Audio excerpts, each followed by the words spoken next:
तो कहानी की शुरुआत होती है जहां हम एक आर्कियोलॉजिस्ट की टीम को देखते हैं जो नई नई जगह पर जाकर खोज किया करते थे।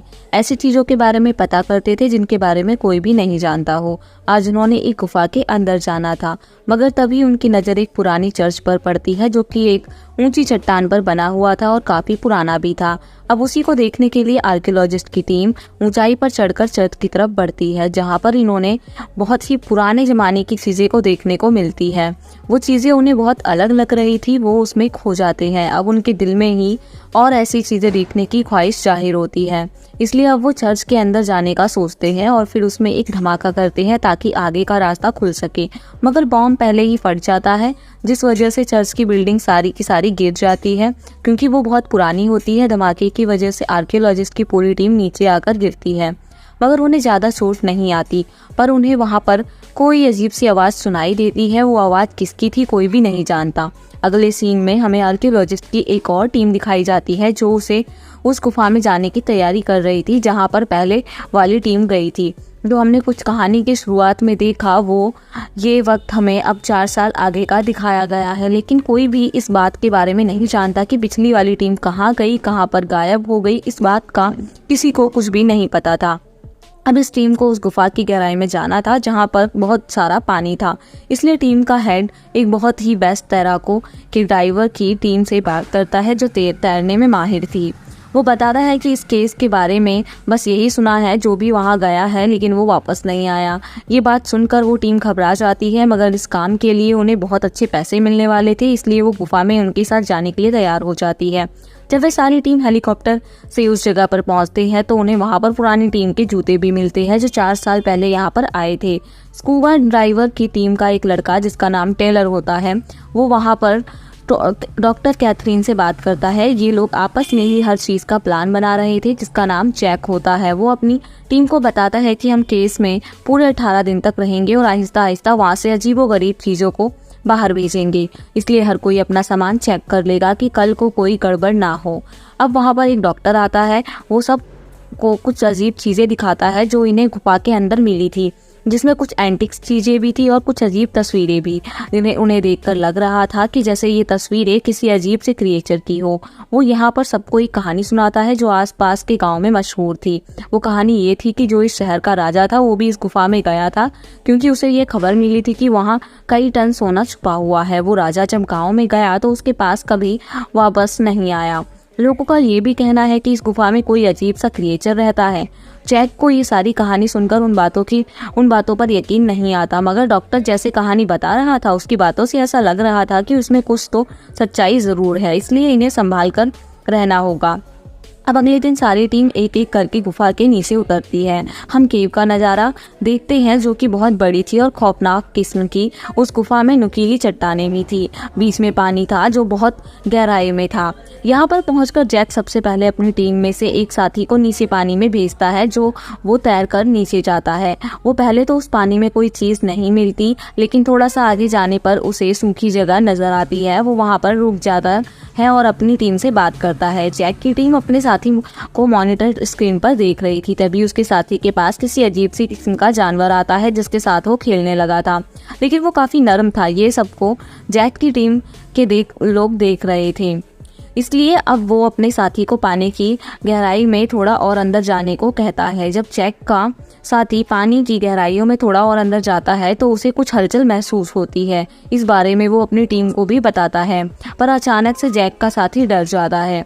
उसकी लाइन भी कट जाती है। जैक की टीम अपने साथी को नहीं देख पा रहे थे। सभी टीम मेंबर्स डर गए थे और सोचते हैं कि आखिर अचानक ऐसा क्या हुआ। इसलिए जैक सबसे कहता है कि हमें एक साथ पानी की गहराई में नीचे जाना चाहिए, मगर जैक कहता है कि नहीं, अभी नहीं।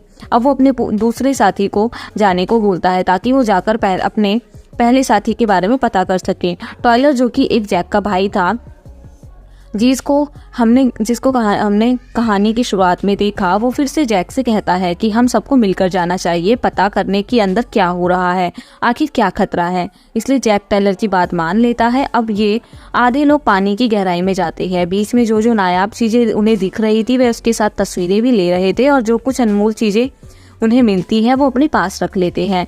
थोड़ी देर बाद उन्हें उस जगह पर पहुंच जाते हैं जहां पर आखिरी बार उन्होंने अपने साथी को देखा था। वहां पर उन्हें अपने साथी का सामान तो मिलता है पर वो गायब था। सब कुछ देखकर ऐसा लग रहा था जैसे वो खुद अपने सामान को छोड़कर अपनी मर्जी से कहीं गया हो। वहाँ पर उन्हें कुछ और बहुत सारा सामान मिलता है जो कि किसी पुरानी आर्कियोलॉजिस्ट टीम का था। तभी टीम के एक साथी को साइड पर अजीब सा मरा हुआ जानवर मिलता है, जिसे जब वो देखने जाता है तो वो डर जाता है और तेजी से चिल्लाता है। अब वहाँ पर उसकी चीखों की आवाज़ को सुनकर जितने भी और जानवर थे सब उन पर हमला कर देते हैं। वो उसे खींचकर पानी के अंदर ले जाते हैं जहाँ पर एक बहुत बड़ा क्रिएचर था। जहाँ पर वो बड़ा क्रिएचर जैक के साथी के टैंक पर हमला करता है। उसका टैंक फट जाता है, जिसकी आवाज़ को सुनकर टॉयलर जब उसके को बचाने भागता है, मगर तब तक देर हो जाती है। वो बड़ा क्रिएचर उसे खींचकर अपने साथ अंदर ले गया था, जो कि एक तंग यार्ड था जो पानी की काफ़ी गहराई में था, जिसके अंदर इंसान का जाना तो नामुमकिन था क्योंकि वो बहुत ही छोटी जगह थी। अब टॉयलर आपस में इस बारे में टीम को बताता है तो सब सुनकर हैरान हो गए थे। कहते हैं कि नामुमकिन सी बात है, ये गुफा ज़मीन के बहुत नीचे है और उसमें भी ज़्यादा गहराई में किसी जानवर का पल पाना मुश्किल है। इसके बाद जैक अपनी टीम को दोबारा से अपने साथी को ढूंढने को कहते हैं, मगर अब वो रास्ता बंद हो चुका था जहाँ से ये पहले आए थे, क्योंकि टैंक के फटने की वजह से ये पत्थर नीचे आकर गिरे, जिससे रास्ता बंद हो गया। मतलब कि 2 साथी इनके लापता हो चुके थे। ये दोबारा से अपने बेस पर आ जाते हैं, उसी ठिकाने पर जहाँ केंद्र में ठहरे हुए थे। जैक अपनी पूरी टीम से कहता है कि हमारे पास यहाँ रहने के लिए 18 दिन का सामान मौजूद है, इससे पहले हमें यहाँ से निकलना होगा। जैक का साथी कहता है अब हम पुराने रास्ते से तो वापस नहीं जा सकते, क्योंकि ऐसा लगता है कि उधर कोई खतरनाक जानवर या जिसने हमारे साथियों पर हमला किया है, क्या पता उसी ने पुरानी आर्कियोलॉजिस्ट की टीम को भी मारा हो। जैक अपने साथी से कहता है कि हो गया, तुम शांत रहो। वो अब डॉक्टर से भी इस बारे में बात करता है, जिस पर डॉक्टर कहता है कि ये बात मुश्किल है, मैंने कभी ना तो इतने बड़ी क्रिएचर को देखा और ना उसके बारे में सुना। अब जैक अपने साथी को लेकर रास्ता ढूंढने के लिए निकल जाता है। उधर टेलर की अपने एक साथी से लड़ाई हो गई थी। वो साथी टेलर को इसलिए मार रहा था क्योंकि उसका कहना था कि हमारा साथी तुम्हारी वजह से मरा, अगर तुम्हें आवाज़ आई थी तो तुम जाकर उसे बचा सकते थे, बट तुमने जानबूझकर ऐसा कुछ नहीं किया। उसकी टीम की एक लड़की आती है और लड़ाई को रोक लेती है। डॉक्टर उधर जानवर के बारे में टेस्ट करता है, वो उसे माइक्रोस्कोप से देखते हैं। दूसरी तरफ जैक, जो कि रास्ता ढूंढने निकला हुआ था, उस पर एक जानवर ने हमला कर दिया था, लेकिन उससे जैक बच जाता है और जल्दी से अपनी टीम के पास आ जाता है। उसकी कमर पर इस जानवर के निशान बन गए थे।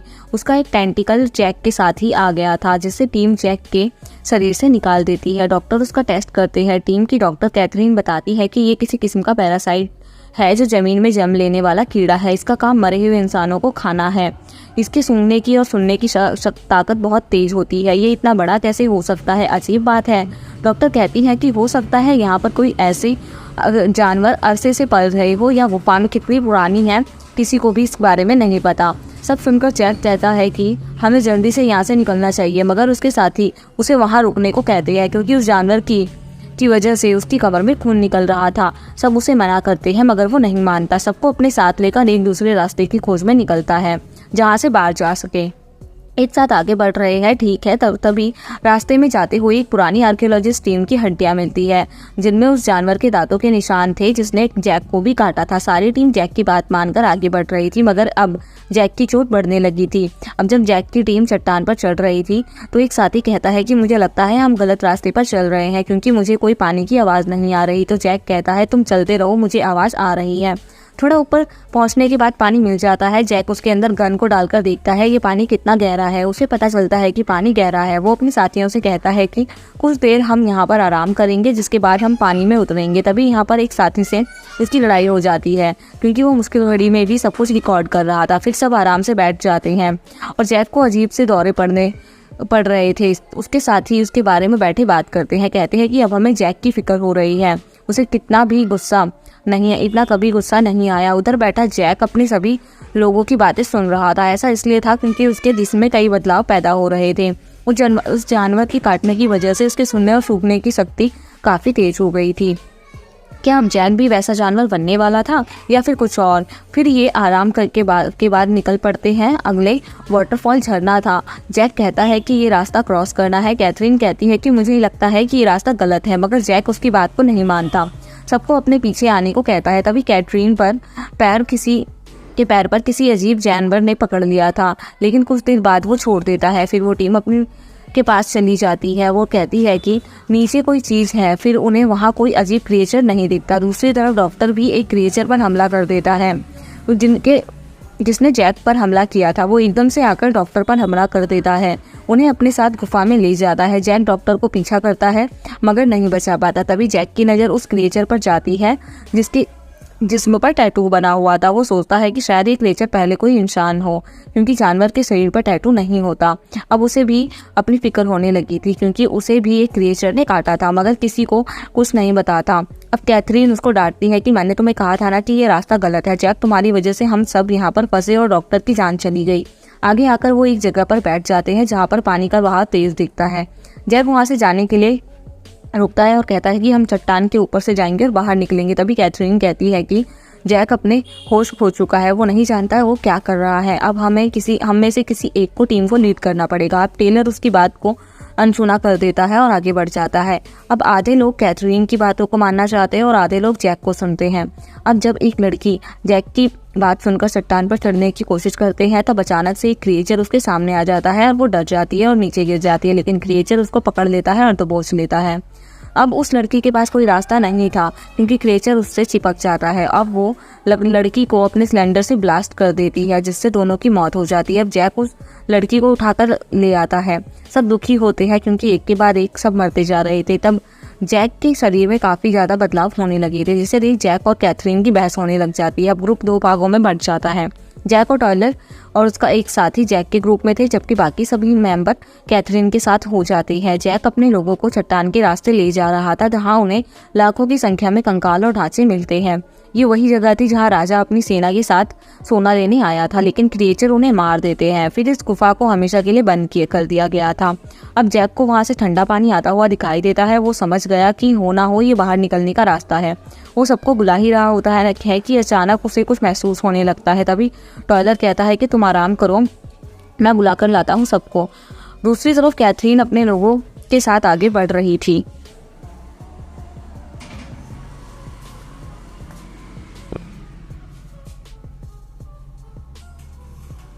तभी किसी साथी को एक क्रिएचर पकड़ के ले जाता है। कैथरीन और बाकी साथी वहां से भाग निकलते हैं और जैसे तैसे टेलर उन तक पहुंच जाता है। अब जैक के पास सभी साथी मौजूद हो जाते हैं। जैक कहता है कि हमें इस ठंडे पानी के साथ बाहर निकलना होगा, मगर उन्हें बहुत सारे क्रिएचर का सामना करना पड़ता है जो अरसों से यहाँ रह रहे होते हैं। वे सभी जाग जाते हैं। ये सब जान बचाने के लिए अपनी पानी में छुपने की कोशिश करते हैं, लेकिन क्रिएचर उन्हें देख लेते हैं।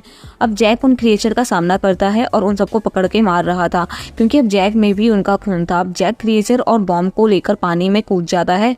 बाकी सभी लोग पानी के रास्ते बाहर निकल जाते हैं, जिसके बाद हमें 1 साल बाद का सीन दिखाया जाता है। और टॉयलर कैथरीन से कहता है कि मैं अपने भाई के जैक को बहुत मिस करता हूँ। मतलब उस लड़ाई के बाद जैक जिंदा था या मर गया कोई नहीं जानता। टेलर कहता है कि अगर वो जिंदा भी होता तो हमारे साथ नहीं रह पाता, क्योंकि क्रिएचर के द्वारा घायल हो चुका था। फिर कैथरीन जाने लगती है और टॉयलर से कहती है कि अगर वो जिंदा होता तो वो रह सकता था। इसी दौरान टॉयलर कैथरीन की आंखों में देखता है। उसकी आंखें जैक की तरह हो गई थी। अब वो भी इन्फेक्टेड था। कैथरीन को जब किसी क्रिएचर ने नीचे खींचा था तब वो भी इन्फेक्टेड हो गई थी, लेकिन इससे पहले कि वो कैथरीन को पकड़ता वो बहुत दूर जा चुकी थी। आपको क्या लगता है, क्या कैथरीन ने अपने नए क्रिएचर की टीम कोई बना ली होगी? आप हमें कमेंट बॉक्स पे कमेंट करके ज़रूर बताएं।